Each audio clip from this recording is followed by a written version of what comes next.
O Supremo Tribunal Federal vai julgar um novo recurso contra a obra do escritor Monteiro Lobato.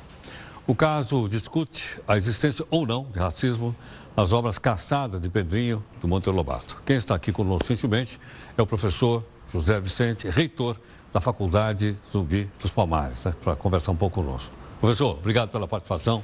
Eu que agradeço, uma grande alegria. Muito obrigado.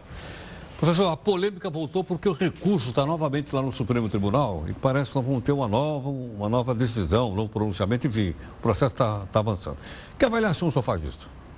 É a dificuldade de tentar fazer com que a lei seja cumprida no nosso país, né? Porque nesse caso em questão, o que se está discutindo é o cumprimento ou não de uma lei governamental que determina, olha, na compra dos livros, não é, disponibilizado para a rede pública, alguns princípios, alguns fundamentos precisam ser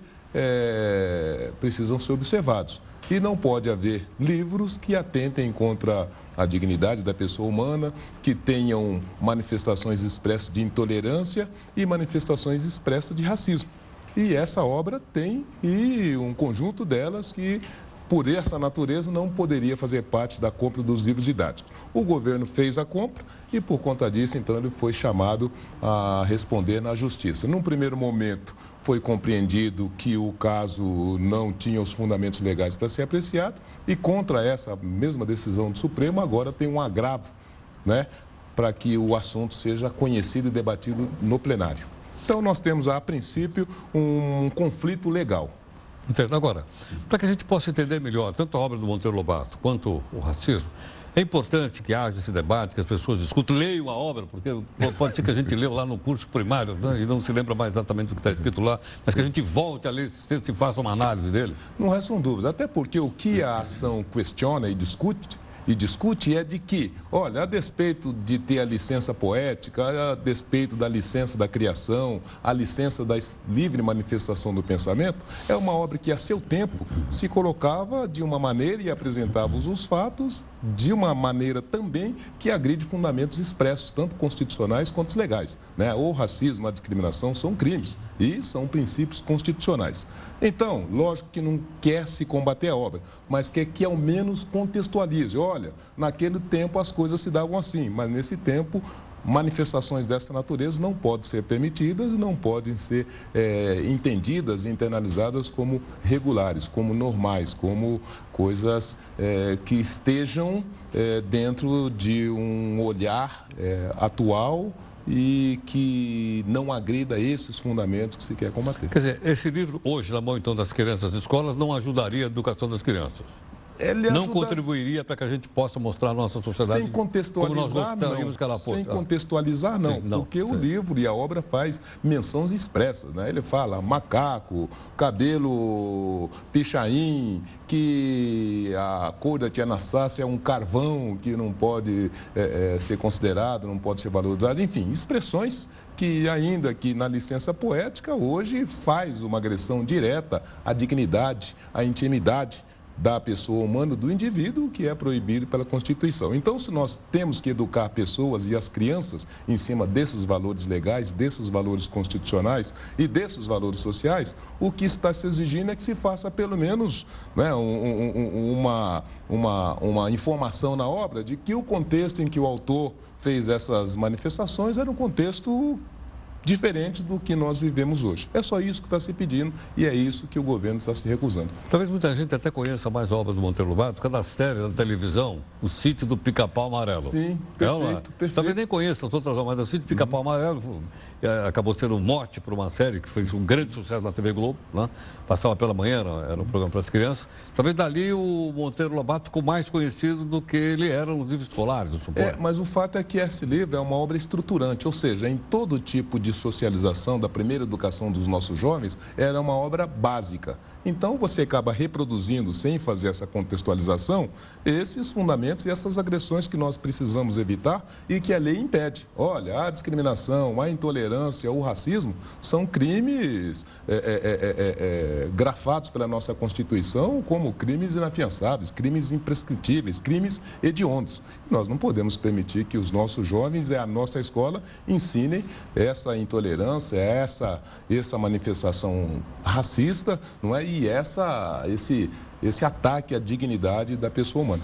Esse princípio poderia ser aplicado também na música lá do Lamartine-Babo? Teu cabelo não nega, mulata, porque é mulata na cor. Né? Pois é, nós temos Se um aplica conflito. também ou não? Na verdade, nós temos um processo de valorização de fundamentos importantes e algumas coisas que antes era permitida ou admitida, hoje, na Era uma atualidade... marchinha de carnaval e tal. Uma marchinha de carnaval que é aparentemente inocente, mas que trabalhava com fundamentos que, ao final, acabava caracterizando e tratando de forma caricatural uma expressão de parte da população brasileira, que eram os negros. Mas eu penso que, no caso da marcha, ela está muito fluida, não tem uma conotação clara e ela não faz um apontamento de uma maneira desqualificadora. Né? Já a obra do Monteiro Lobato, não, ele é claro. Olha... Eu não sabia que... Eu fui ler hoje, não sabia. Que ele tinha feito parte da Sociedade Eugênica. Pois é. Eu não sabia. E você deve Aliás, eu nem sabia que tinha uma Sociedade Eugênica aqui. Mais do que isso, você deve ter lido que nas cartas que ele trocava com o escritor do exterior, ele inclusive queria instalar Ku Klux Klan aqui no Brasil. Eu não sabia disso, fiquei sabendo hoje. Pois é. Aos 70 anos de idade, fiquei sabendo disso aí. Pois é. Então, o que se debate é o seguinte, independentemente dessa ideologia do autor, que eventualmente ele colocou ou não na obra, o fato é que a obra dele acaba traduzindo essa ideologia e esse tipo de atitude e comportamento que vai influenciar pessoas. E nós estamos dizendo o seguinte, livro público na escola pública com dinheiro público. Tem ou não tem que preservar ou que evitar que coisas dessa natureza se manifestem? Então, quer se desconstituir a obra? Não. Quer desqualificar o autor? Não. O que se quer é que tenha lá no rodapé explicando, olha, naquela época ou naquele momento histórico, coisas dessa natureza se colocava a despeito, né, desses valores universais, da dignidade, do respeito à pessoa humana. Quer dizer, não se trata então vamos dizer assim, de proibir a obra. Nem proibir, nem censurar, modificar nem censurar. Tá, pelo contrário, olha, dinheiro público, comprando livro público para a escola pública para educar jovens. Ele deve repetir de uma forma direta aquelas agressões de intolerância e de racismo que a obra continha? Não, ela precisa ser contextualizada para que na sala de aula, tanto o aluno quanto o professor possa entender que o contexto histórico e também o pensamento do autor na época era alguma coisa, era uma licença permitida, que hoje, logicamente, não se permite, não se pode pensar. Professor Vicente, tenho mais uma pergunta a fazer, mas daqui um minutinho, pode ficar mais um instantinho aqui conosco? Com muito prazer. O reitor da Faculdade Zumbi dos Palmares, professor José Vicente, está aqui conosco. José Vicente, uma pergunta agora direta, é o seguinte. O presidente Temer não poderia ter aproveitado a oportunidade e ter nomeado um negro no Supremo Tribunal Federal? Ele precisava fazer isso, que seria manter e ilustrar a sua história de jurista, que ele sempre defendeu isso do lado de fora, e ele também faria justiça, não é, ao que é a representação dos negros na sociedade brasileira. Nós tivemos aquele ato de coragem do presidente Lula, quando nomeou o ministro Joaquim Barbosa, e seria correto, seria justo, e mandaria essa mensagem de valorização da diversidade, valorização da pluralidade e mesmo a representação demográfica de todos, se um negro pudesse estar no Supremo agora, sob a batuta do nosso presidente Michel Temer. Nós achamos que ele pode fazer isso ainda.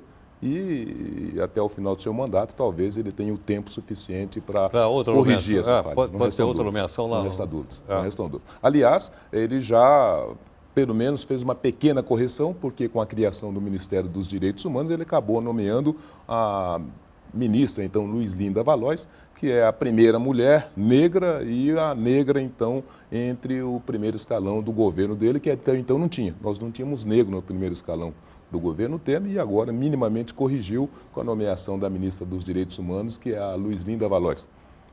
Professora, inclusive. Professora, é uma desembargadora aposentada do PSDB da Bahia, né, é filiada ao PSDB da Bahia, mas é uma pessoa de muita qualidade, de muita competência e com uma firmeza e um rigor intenso nesse tema negros, direitos humanos, cidadania, né, e nós achamos que ela vai fazer um bom trabalho e está muito bem representada no governo Temer. Mas isso não é o suficiente. Nós estamos dizendo que os negros são 53% da população brasileira e precisaria estar devidamente representado, não só nos ministérios, como também nos demais cargos do governo. Supremo Tribunal Federal. Obrigatoriamente. Obrigatoriamente. Professor, obrigado mais uma vez pela gentileza. Eu que agradeço. Muito obrigado. Um abraço.